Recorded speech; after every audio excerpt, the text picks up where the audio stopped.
السلام عليكم ورحمة الله. النهاردة هنعمل الهوت دوج او السوسيس على السريع، سندوتشات وعشوة حلوة او غدوة حلوة. تعالوا نشوف هنعمل ايه. هو السوسيس الطويل او الصغير اللي يعجبك. انا جايبه هنا الهوت دوج.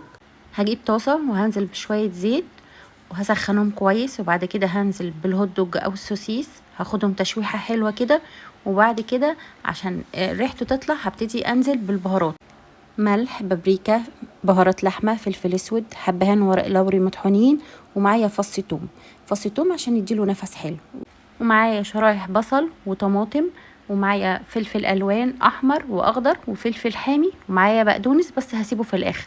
خلاص يعتبر كده الاكله خلصت معايا. هاخدها تشويحه حلوه، مش هكتر في التشويح عشان عايزه البصل يبقى كرانشي معايا. هنزل هنا بمعلقتين خل وهقلبه، وبعد ما اقلبه اروح نازله بشويه دبس رمان، هو هيديله مزازه وهيديله طعم حلو قوي. ويعتبر خلاص العشوه خلصت معايا، الغدوه خلصت معايا وعلى السريع خالص. وسبت البقدونس في الاخر علشان اللون بتاعه وما يتبلش معايا، يكون مزهزه كده. وخلاص خلص معايا العشاء السريع اللي في الطاسه على السريع، واسهل عشوه. فطعمه حلو وطعمه لذيذ، والدبس الرمان بيديله طعم حلو، والخل كمان بيطعمه. وحطي كاتشب واعملي سندوتشاتك واكلي ولادك، وحاجه بسيطه. وانا بقصر في الفيديوهات وبجيب لكم خلاصه الفيديوهات عشان ما نطولش على بعض. ويا ريت يعجبكم، ولاول مره يشوفوا القناه يدوس لايك وسبسكرايب وفعلوا الجرس، واستنوني في فيديوهات جديده. والسلام عليكم ورحمه الله وبركاته.